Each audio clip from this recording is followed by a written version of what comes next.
consulat du Sénégal à Paris, en France. Nous sommes avec le consul général, M. Amadou Diallo. Monsieur Diallo, bonjour.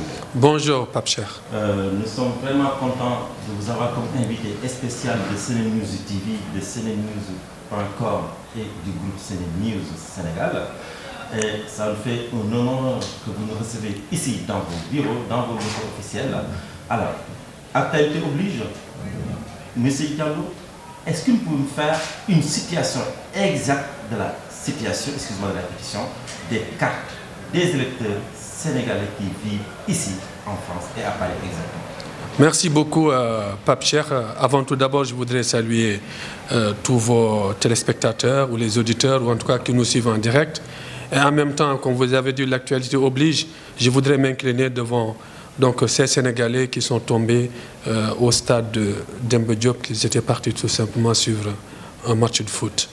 Alors, répondant maintenant directement à votre question, je vous remercie de vous intéresser à cette brûladité, à cette actualité qui nous préoccupe tous. Nous avons inscrit ici en France 55 000 cartes d'électeurs. Chiffre rond.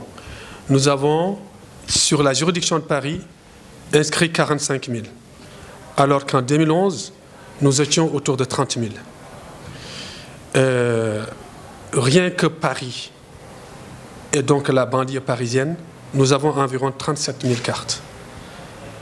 Et aujourd'hui, pour ceux qui votent sur Paris, avec les 37 000 cartes que nous avons reçues, nous avons distribué que 6 256 cartes au moment où je vous parle. Donc ça reste pas mal de cartes à distribuer. Il reste plus de 30 000 cartes à distribuer d'ici, bien sûr, 18 h le 30 juillet.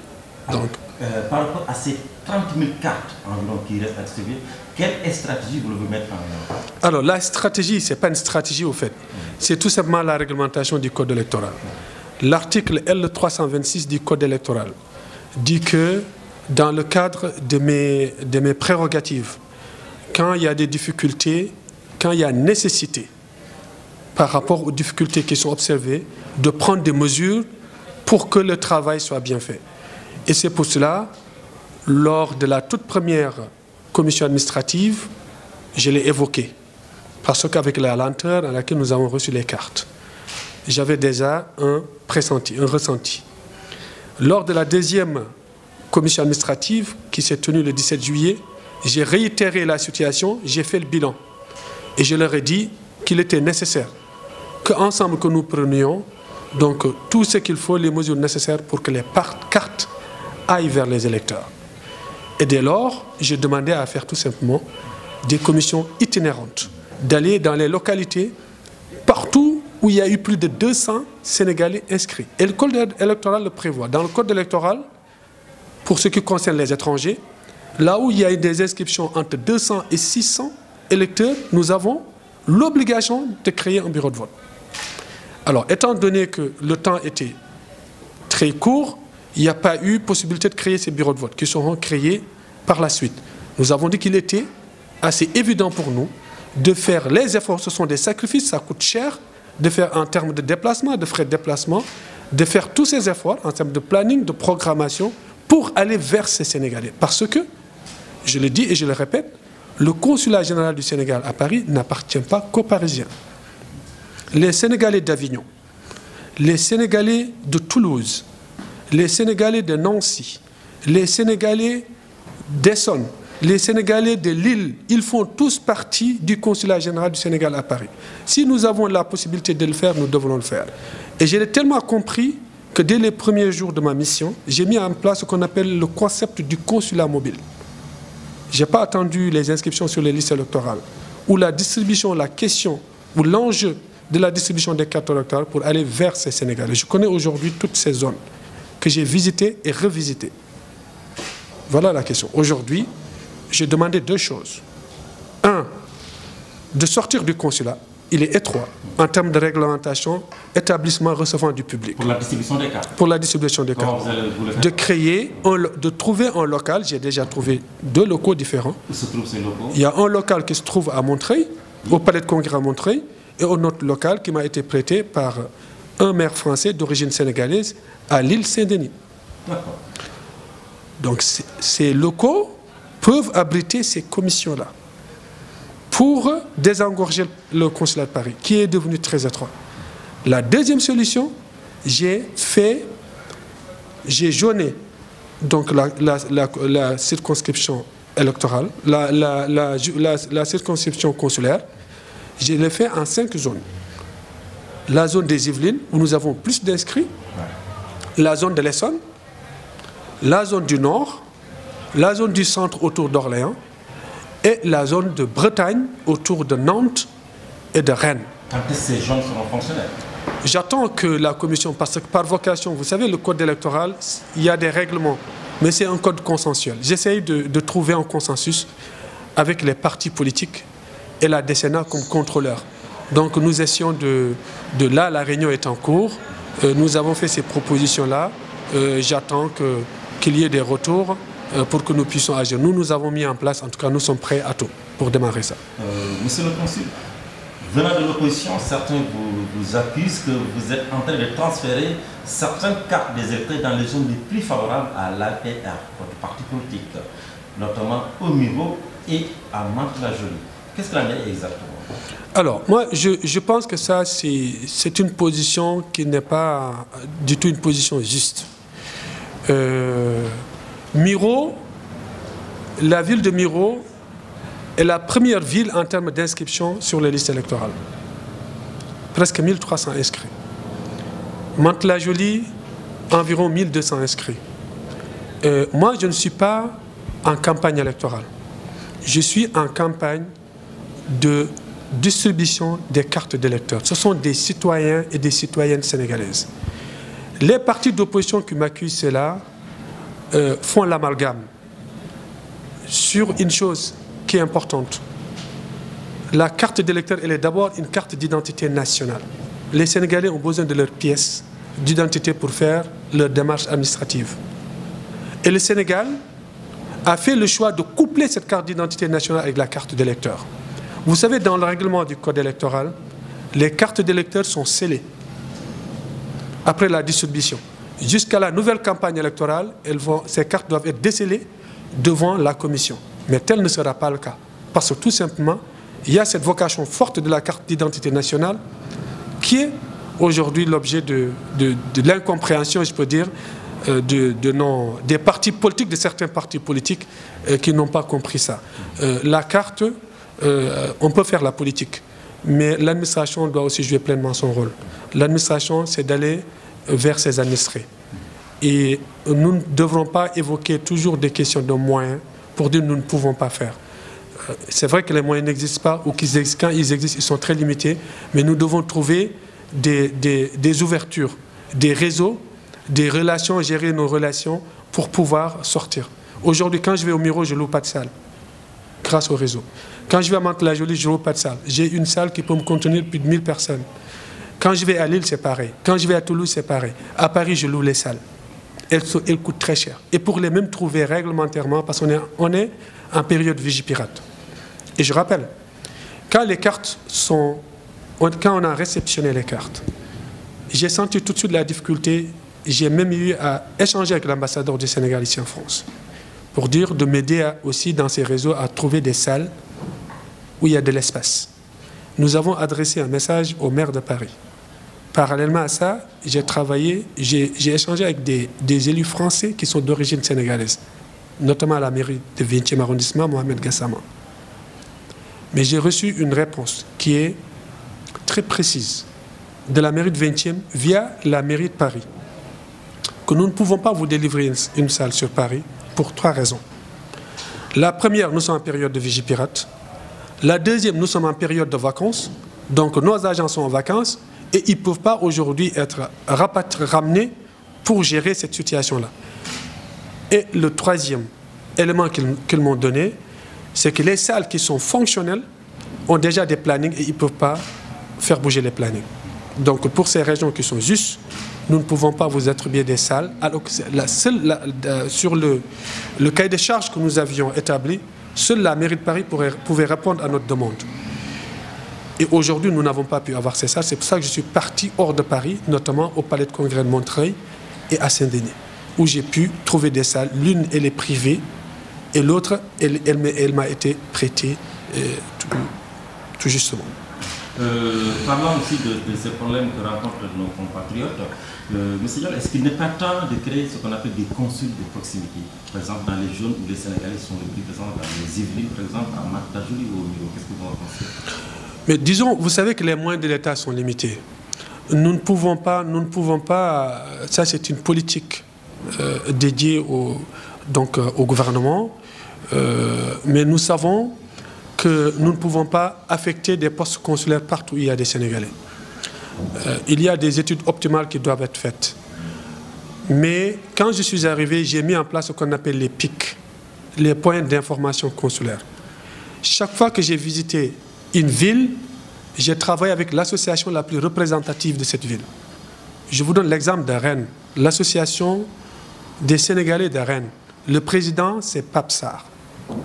C'est lui qui est mon répondant à Rennes. Quand je dois transférer une information, je passe par lui. Pour mobiliser la communauté, et quand il y a des difficultés, ou il y a des positions, il y a des problèmes sérieux qui se posent à Rennes, c'est lui qui m'appelle. Il m'appelle, il me dit il y a telle chose. Et nous mettons en place notre équipe pour apporter des réponses qu'il faut. Nous avons aussi des pics dans les foyers. Quand je visite un foyer, je mets en place aussi un pic. Quand les gens ne s'entendent pas, je choisis en général le gérant du foyer. Mais quand les gens s'entendent, parce qu'il y a beaucoup d'associations en général dans les foyers, ils prennent une personne qui est mon répondant.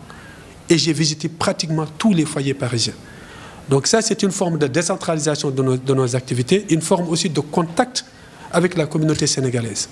Et ça, je l'ai fait partout dans ma juridiction consulaire. Il y a certaines idées qui sont en train de proposer, et même on a entendu que même le président veut faire voter ceux qui ont des récépissés de la carte nationale d'identité ou ceux qui ont ce qu'on appelle une attestation d'inscription sur le territoire et tout, ou bien l'ancienne pièce d'identité à défaut de ne pas avoir les récentes, les plus actuelles. Est-ce que vous êtes favorable à cette idée ou pas? Non, je ne peux pas m'exprimer sur cette idée parce que moi je suis exécutant. Le travail, la loi, elle est votée au niveau de mes autorités et je reçois un document qui m'instruit à appliquer la réglementation. Je n'ai pas à me proposer, à me positionner si je suis favorable ou pas. Je constate tout simplement qu'aujourd'hui, tout le monde n'a pas reçu sa carte d'électeur et que nous sommes en train de nous déployer. Et ça, c'est ce message que je voudrais lancer, Pape Cheikh. Il faut que les partis politiques, le Sénégal nous appartient tous. Ce pays a un héritage et une histoire démocratique. Ce pays a connu des alternances. Je comprends la passion des Sénégalais dans cet enjeu politique que sont les législatives. Et en particulier au niveau de la diaspora, où pour la première fois dans l'histoire de notre pays, nous allons élire 15 députés dédiés à la diaspora. Je comprends l'enjeu, je comprends la passion, mais n'oublions pas qu'aujourd'hui, le processus électoral est tellement carré qu'il n'y a aucun risque de fraude. Mais qu'est-ce qui explique ces errements dans les distributions des cartes? Parce que c'est le cas à Paris, c'est le cas au Canada, c'est le cas de certaines informations aux États-Unis, parce que toutes les localités où la diaspora... De mon point de vue, pour ce qui concerne Paris, c'est la lourdeur de la commission administrative. Là, depuis ce matin, nous sommes en train de nous réunir. Vous étiez en réunion? Depuis ce matin, nous sommes en train de nous réunir pour juste régler un problème. Comment faire partir le stock de cartes? Parce que moi, je suis conscient d'une chose, qu'après le 30 juillet, c'est moi qui vais récupérer toutes ces cartes-là et les ventiler. Et vous allez voir, ça va aller très vite. Parce que je n'aurai pas cette lourdeur administrative. Ça va aller très vite. Je vais trier les cartes, je vais les envoyer par ville et ça va aller très vite. Et je ne veux pas garder ce stock-là. Les Sénégalais ont le droit. C'est leur droit le plus absolu. Il ne faut pas qu'on politise la distribution des cartes. La campagne électorale, c'est un programme. Ce sont des idées. On va vers les Sénégalais. Comment régler le problème des papiers? Comment régler le problème de l'eau? Le problème de passeport? Le problème de sol? Mais la distribution des cartes, elle est éminemment administrative. Les partis politiques, la décennie ont un rôle de contrôle, d'observation, de voir s'ils suspectent maintenant. Là, je suis d'accord. Quand ils suspectent qu'il y a des difficultés, ils peuvent poser le problème. Ce qui s'est passé. Et aujourd'hui, je leur ai dit, quand nous avons réceptionné les cartes, nous les avons réceptionnées avec eux.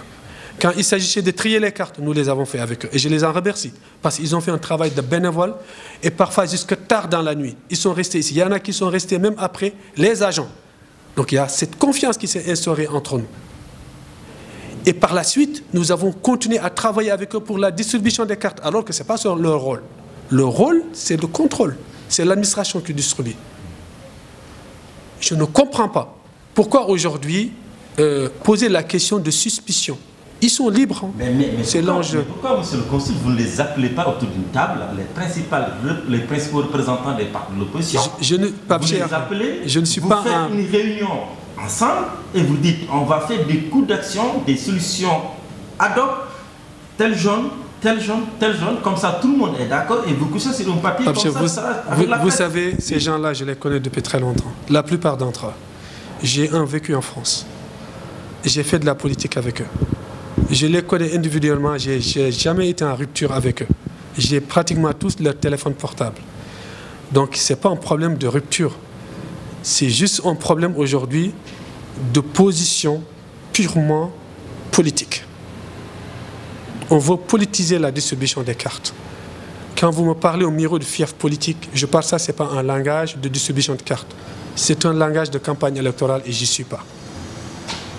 Quand on parle de distribution de cartes, c'est la citoyenneté. On demande aux gens, aux Sénégalais, d'exercer leur droit de vote, qui ont un droit qui leur est dévolu. C'est leur droit le plus absolu. Nous, notre rôle en tant qu'administration, c'est de faire tout que ces cartes-là, qu'ils les aient pour aller voter. Et si nous ne le faisons pas, c'est que nous avons défailli. Et c'est là que j'appelle à la conscience des partis politiques, et notamment aujourd'hui de l'opposition, qui veulent nous cantonner sur Paris, qui veulent qu'il n'y ait pas, qui ne souhaitent pas qu'il y ait des commissions itinérantes. Nous leur avons fait beaucoup de propositions d'ouverture, parce que comme je vous ai dit, le code il est consensuel, il faut discuter. Je préfère toujours le dialogue, qui est d'ailleurs notre marque en tant que Sénégalais, la médiation, discuter avec les gens, mais à un moment donné aussi, il y a la loi, il y a aussi la réglementation qu'il faut appliquer force-laisse à la loi. C'est ce que j'ai dit. Moi, je ne suis pas, ce n'est pas Amadou Diallo, c'est le consul général, c'est une institution. J'ai des obligations. L'article L326 m'oblige, en cas de nécessité, de faire ces commissions-là.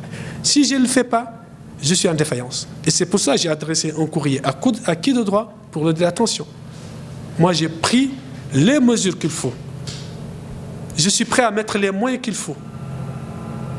Je suis prêt à ce que l'opposition parte avec nous, qu'ils viennent trier avec nous jusque tard dans la nuit. Je suis prêt à en prendre en charge les frais. À partir avec nous dans les provinces, je suis prêt à en prendre les charges. Je ne sais pas aujourd'hui, il est où le problème. Très franchement, j'ai du mal à comprendre. S'ils avaient des difficultés, le jour où il y a eu un incident ici, et que les gens, ils étaient avec nous jusqu'à 19h, le consulat, il est fermé à 17h. Mais qu'est-ce qui s'est passé même? C'est des images vraiment qu'on n'a pas envie de voir sur notre télévision. Mais exactement, parce que les gens font une campagne d'images. Et ça, je pense que vous le savez mieux que moi. Et la présence de la police? La présence de la police, ces gens étaient dans les locaux. Nous n'avons pas la possibilité de les forcer à sortir. C'est pas vous qui avez appelé la police? Mais oui, bien sûr, c'est la convention de Vienne de 63. La sécurité du consulat est réservée à la police française. Ça, c'est tout. Donc, s'il y a un problème, c'est la police. Ça, c'est la convention de Vienne de 63. Donc, la police? Mais c'est dans mon rôle d'appeler la police quand je vois, parce qu'il faut que la police soit informée pour qu'elle puisse faire son travail. Parce qu'ici, c'est le Sénégal, sinon il ne peut pas rentrer dans les locaux sénégalais. Ça s'appelle la réquisition. Il y a des individus qui sont rentrés dans le consulat et qui ne voulaient pas sortir. Nous n'allons pas les pousser à sortir. Nous les avons prié de sortir, ils n'ont pas voulu. Eh bien, j'ai réquisitionné, c'est-à-dire que j'ai respecté les procédures. Une demande, non, d'accord. J'ai fait la procédure, la police est rentrée, a négocié avec eux, ils sont sortis. Pour eux, ils n'ont pas compris ainsi. Eux, ils pensent que c'est la France qui est venue les déloger dans leur pays, c'est-à-dire le consulat. Non, c'est ce que je vous dis. Ce sont des images de campagne électorale. Et je veux qu'on dépolitise la distribution des cartes, qu'on dépolitise le consulat. Le consulat, c'est un lieu administratif, ce n'est pas un lieu politique. Si les gens veulent faire la politique, ils n'ont qu'à aller dans leur siège politique, aller rencontrer leurs militants, aller faire leurs images là-bas. Ils font leur meeting politique. Ce n'est pas ici en faisant des WhatsApp, des images. Ce n'est pas ici faire la politique. Je suis désolé.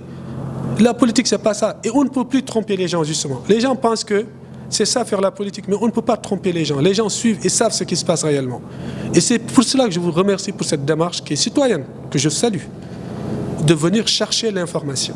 Vous pouvez aussi les interroger, vous êtes libre, les interroger et recueillir leur avis. Vous saurez c'est quoi la vérité. Tout à fait. Si on a voulu faire comme ça pour avoir votre version, exactement. Parce qu'on a entendu que la version de l'opposition. C'est une très bonne chose. Vous saurez exactement la vérité, on vous dira les choses. Mais ce que je peux vous dire sur la démarche, parce que le consulat doit être équitable pour tous les Sénégalais. Quand je suis là dans mon bureau, je connais beaucoup de gens, des militants, mais je ne mets même pas une liste de rendez-vous. Qui vient entre dans mon bureau?